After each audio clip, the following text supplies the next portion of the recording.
வணக்கம்.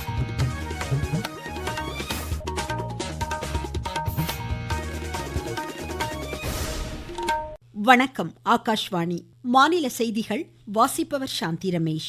தலைப்புச் செய்திகள். மழை வெள்ளத்தால் பாதிக்கப்பட்ட அசாம், சிக்கிம் மாநிலங்களுக்கு தேவையான அனைத்து உதவிகளும் வழங்கப்படும் என்று பிரதமர் திரு நரேந்திர மோடி உறுதியளித்துள்ளார். தீவிரவாதத்திற்கு எதிரான இந்தியாவின் நிலைப்பாட்டை உலக நாடுகளிடையே எடுத்துரைத்த திரு பைஜெயந்த் பாண்டா தலைமையிலான அனைத்து கட்சி நாடாளுமன்ற குழு இன்று நாடு திரும்பியது. முன்னாள் முதலமைச்சர் மு கருணாநிதியின் 102வது பிறந்த தினத்தையொட்டி முதலமைச்சர் திரு மு க ஸ்டாலின் அவரது நினைவிடத்தில் மலர் தூவி மரியாதை செலுத்தினார். ஆன்லைன் விளையாட்டுகளுக்கு ஆதார் இணைப்பை கட்டாயமாக்கி தமிழக அரசு பிறப்பித்த விதிமுறைகள் செல்லும் என்று சென்னை உயர்நீதிமன்றம் தீர்ப்பளித்துள்ளது. இந்தோனேஷியா மாஸ்டர்ஸ் பேட்மிண்டன் மகளிர் ஒற்றையர் காலிறுதிக்கு முந்தைய சுற்றுக்கு PV சிந்து முன்னேறியுள்ளார். இனி விரிவான செய்திகள்.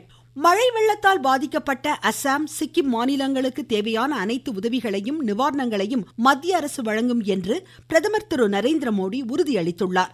இவ்விரு மாநில முதலமைச்சர்களையும் தொலைபேசி மூலம் தொடர்பு கொண்டு பேசிய பிரதமர் தற்போதைய மழை வெள்ள நிலைமையை கேட்டறிந்ததோடு மீட்பு நடவடிக்கைகளுக்கு உரிய உதவிகள் அளிக்கப்படும் என்றார்.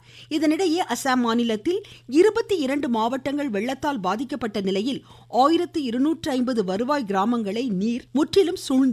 12,600 ஹெக்டேர் பயிர்கள் சேதமடைந்துள்ளன. சிக்கிம் மாநிலத்தில் நேரிட்ட மாபெரும் நிலச்சரிவில் லக்சன் பகுதியில் சேட்டனில் உள்ள ராணுவ முகாமை சேர்ந்த 3 வீரர்கள் உயிரிழந்தனர். காணாமல் போன 6 பேரை தேடும் பணிகள் முடுக்கிவிடப்பட்டுள்ளன. இப்பகுதியில் சிக்கி தவித்த சுற்றுலா பயணிகள் ராணுவ ஹெலிகாப்டர் மூலம் பாதுகாப்பாக மீட்கப்பட்டுள்ளனர். பிரதமர் திரு நரேந்திர மோடி வரும் 6ஆம் தேதி ஜம்மு காஷ்மீர் யூனியன் பிரதேசத்தின் செனாப் ரயில்வே மேம்பாலத்தை திறந்து வைக்க உள்ளார்.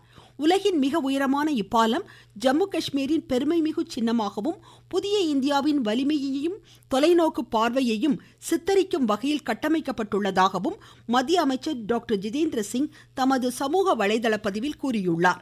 இயற்கை சீற்றங்களை எதிர்கொள்ளும் வகையில் கட்டமைக்கப்பட்டுள்ள இந்த பாலம் உதம்பூர், ஸ்ரீநகர், பாராமுல்லா ரயில்வே திட்டத்தின் ஒரு பகுதியாக அமைக்கப்பட்டுள்ளது. லடாக் யூனியன் பிரதேச மக்களுக்கு 85% இடஒதுக்கீடு அளிக்கும் வகையில் ஜம்மு காஷ்மீர் இடஒதுக்கீடு திருத்த அவசர சட்டத்தை குடியரசுத் தலைவர் திருமதி திரௌபதி முர்மு பிறப்பித்துள்ளார். லடாக் ஆட்சி மொழி சட்ட திருத்தம், லடாக் குடிமைப்பணி சேவை, லடாக் தன்னாட்சி மலை மேம்பாட்டு குழு ஒழுங்குமுறை திருத்தங்களுக்கான அவசர சட்டங்களையும் குடியரசுத் தலைவர் கொண்டு வந்துள்ளார். லடாக்கின் மொழி, கலாச்சாரம் உள்ளிட்டவற்றை பாதுகாக்க வேண்டும் என்பதை வலியுறுத்தி அப்பகுதி மக்கள் போராட்டங்களை மேற்கொண்டு வரும் நிலையில் லடாக் மக்களின் நலன்களை கருத்தில் கொண்டு இந்த அவசர சட்டங்கள் பிறப்பிக்கப்பட்டுள்ளன. தீவிரவாதத்திற்கு எதிரான இந்தியாவின் நிலைப்பாட்டை உலக நாடுகளிடையே எடுத்துரைத்த பிஜேபி உறுப்பினர் திரு பைஜெயந்த் பாண்டா தலைமையிலான குழு இன்று நாடு திரும்பியுள்ளது. Algeria, Saudi Arabia, Kuwait, Bahrain நாடுகளில் வெற்றிகரமாக தங்களது பயணத்தை இக்குழுவினர் நிறைவு செய்துள்ளனர். திமுக உறுப்பினர் திருமதி கனிமொழி தலைமையிலான குழுவும் ஐக்கிய ஜனதாதள் உறுப்பினர் திரு சஞ்சய்குமார் தலைமையிலான மற்றொரு குழுவும் இன்று தாயகம் திரும்புகிறது. திருமதி கனிமொழி தலைமையிலான குழு Russia, Latvia, Slovenia, Greece, Spain நாடுகளில் இந்தியாவின் நிலைப்பாடு குறித்து எடுத்துரைத்துள்ளது. காங்கிரஸ் உறுப்பினர் திரு சசி தரூர் தலைமையிலான குழு தனது பயணத்தின் இறுதி கட்டமாக இன்று அமெரிக்கா செல்கிறது. தேசியவாத காங்கிரஸ், சரத்பவார் கட்சி உறுப்பினர் திருமதி சுப்ரியா சுலே தலைமையிலான குழு எகிப்திலும், சிவசேனா உறுப்பினர் திரு ஸ்ரீகாந்த் ஷிண்டே தலைமையிலான குழு லிபேரியாவிலும் அந்நாடுகளின் பிரதிநிதிகளுடன் பேச்சுவார்த்தைகளை மேற்கொண்டனர். தீவிரவாதத்திற்கு எதிரான பூஜ்ய சகிப்புத்தன்மை குறித்த இந்தியாவின் வலுவான செய்தியை இக்குழுவினர் அனைவரும் தாங்கள் சென்ற நாடுகளில் எடுத்துரைத்ததோடு அது தொடர்பான விளக்கங்களையும் வழங்கியுள்ளனர்.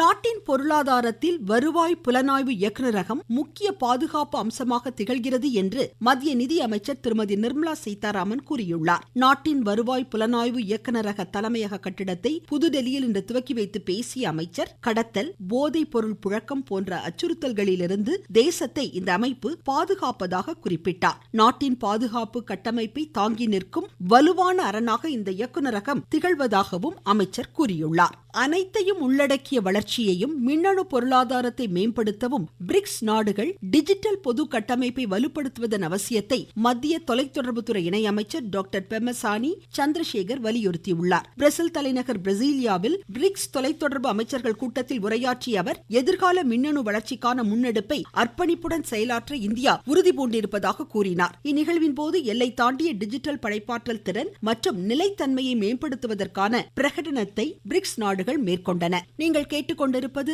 ஆகாஷ்வாணியின் மாநில செய்தி அறிக்கை. மறைந்த தமிழக முன்னாள் முதலமைச்சர் கலைஞர் மு. கருணாநிதியின் 102வது பிறந்த தினத்தை ஒட்டி சென்னை மெரினாவில் அன்னாரது நினைவிடத்தில் முதலமைச்சர் திரு மு க ஸ்டாலின் இன்று மலர் தூவி மரியாதை செலுத்தினார். செம்மொழி நாளாக இத்தினம் கொண்டாடப்படுவதையொட்டி சென்னை கலைவாணர் அரங்கில் நடைபெற்ற விழாவில் எழுத்தாளர் தாயம்மாள் அரவாணனுக்கு செம்மொழி தமிழ் விருதையும் முதலமைச்சர் வழங்கினார். அகவை முதிர்ந்த தமிழறிஞர்களுக்கு உயர்த்தப்பட்ட உதவித்தொகைக்கான ஒப்பளிப்பு ஆணைகளையும் அவர் அளித்தார். செம்மொழி நாளையொட்டி நடத்தப்பட்ட பல்வேறு போட்டிகளில் வெற்றி பெற்ற பள்ளி கல்லூரி மாணாக்கருக்கு பரிசுகளையும் முதலமைச்சர் வழங்கினார்.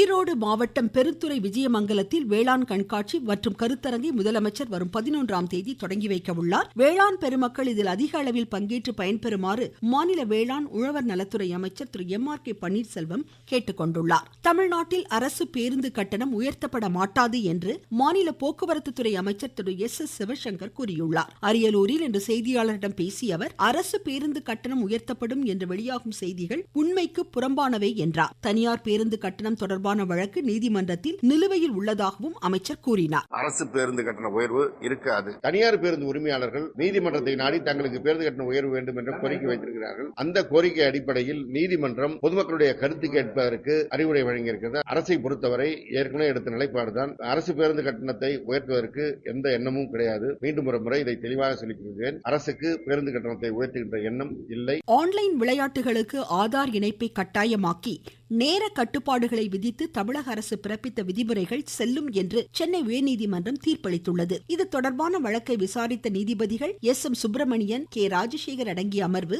ஆன்லைன் விளையாட்டுகளை ஒழுங்குபடுத்த மாநில அரசுக்கு அதிகாரம் உள்ளதாக கூறியுள்ளது. முல்லை பெரியாறு அணையை துணை கண்காணிப்பு குழுவினர் இன்று ஆய்வு மேற்கொண்டுள்ளனர். தேசிய அணைகள் பாதுகாப்பு ஆணைய தென்மண்டல இயக்குநரும் அணையின் துணை கண்காணிப்பு குழு தலைவருமான கிரிதர் தலைமையில் இந்த ஆய்வு நடைபெறுகிறது. பிரதான அணை, பேபி அணை, மதகுகள், சுரங்கப்பாதை, கசிவு நீர், நீர்மட்டம் உள்ளிட்டவற்றை ஆய்வு செய்து பருவமழை காலங்களில் மேற்கொள்ள வேண்டிய பராமரிப்பு பணிகள் குறித்த ஆலோசனைகளும் இதில் வழங்கப்பட உள்ளது. திருச்சி திருவரம்பூர் ஊராட்சி ஒன்றிய அலுவலகத்தில் பயனாளிகளுக்கு இலவச வீட்டுமனை பட்டாக்களை மாநில பள்ளிக்கல்வித்துறை அமைச்சர் திரு அன்பில் மகேஷ் பொய்யாமொழி இன்று வழங்குகிறார். நாமக்கல் சேலம் தேசிய நெடுஞ்சாலையில் கருங்கல்பாளையம் பகுதியை மாவட்ட ஆட்சித்தலைவர் டாக்டர் உமா இன்று ஆய்வு செய்தார். தருமபுரி மாவட்டம் நல்லம்பள்ளியில் இன்று நடைபெற்ற வார சந்தையில் 1 கோடி ரூபாய்க்கு ஆடுகள் விற்பனையாகியுள்ளன.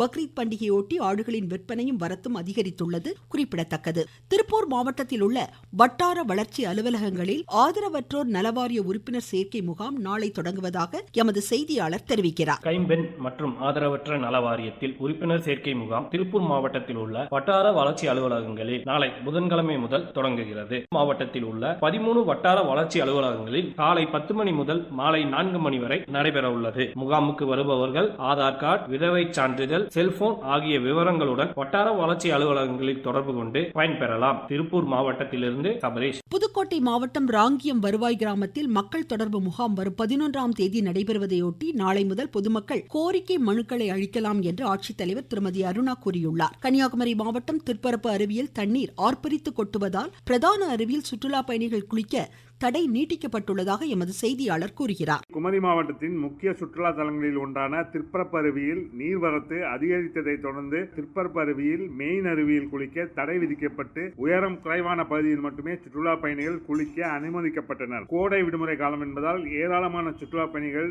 அருவிக்கு வந்து மெயின் அருவியில் குளிக்க முடியாமல் ஏமாற்றத்துடன் திரும்பி செல்கின்றனர். கன்னியாகுமரியிலிருந்து குமரன், விவேகானந்த். திருநெல்வேலி மாவட்டம் பாபநாசம் அணையிலிருந்து கார் சாகுபடிக்காக இன்று தண்ணீர் திறக்கப்பட்டது. பழனி அருள்மிகு தண்டாயுதபாணி சுவாமி திருக்கோவில் வைகாசி விசாக திருவிழா இன்று கொடியேற்றத்துடன் தொடங்கியது. ஜகார்த்தாவில் நடைபெறும் இந்தோனேஷியன் மாஸ்டர்ஸ் பேட்மிண்டன் மகளிர் ஒற்றையர் காலிறுதிக்கு முந்தைய சுற்றுக்கு பி.வி. சிந்து முன்னேறியுள்ளார். ஆடவர் இரட்டையர் முதல் சுற்றில் ராங்கி ரெட்டி சிராக் ஷெட்டி இணை இந்தோனேஷிய இணையுடன் இன்று மோதுகிறது. IPL 2020 கிரிக்கெட் போட்டியின் இறுதியாட்டத்தில் அகமதாபாத்தில் இன்றிரவு 7:30 மணிக்கு ராயல் சேலஞ்சர்ஸ் பெங்களூரு பஞ்சாப் கிங்ஸை எதிர்கொள்கிறது. மீண்டும் தலைப்புச் செய்திகள். மழை வெள்ளத்தால் பாதிக்கப்பட்ட அசாம், சிக்கிம் மாநிலங்களுக்கு தேவையான அனைத்து உதவிகளும் வழங்கப்படும் என்று பிரதமர் திரு நரேந்திர மோடி உறுதியளித்துள்ளார். தீவிரவாதத்திற்கு எதிரான இந்தியாவின் நிலைப்பாட்டை உலக நாடுகளிடையே எடுத்துரைத்த திரு பைஜெயந்த் பாண்டா தலைமையிலான அனைத்து கட்சி நாடாளுமன்ற குழு இன்று நாடு திரும்பியது. முன்னாள் முதலமைச்சர் மு. கருணாநிதியின் 102வது பிறந்த தினத்தை ஒட்டி முதலமைச்சர் திரு மு க ஸ்டாலின் அவரது நினைவிடத்தில் மலர் தூவி மரியாதை செலுத்தியுள்ளார். ஆன்லைன் விளையாட்டுகளுக்கு ஆதார் இணைப்பை கட்டாயமாக்கி தமிழக அரசு பிறப்பித்த விதிமுறைகள் செல்லும் என்று சென்னை உயர்நீதிமன்றம் தீர்ப்பளித்துள்ளது. இந்தோனேஷியன் மாஸ்டர்ஸ் பேட்மிண்டன் மகளிர் ஒற்றையர் காலிறுதிக்கு முந்தைய சுற்றுக்கு PV சிந்து முன்னேறியுள்ளார். இத்துடன் இந்த செய்தி அறிக்கை முடிவடைந்தது.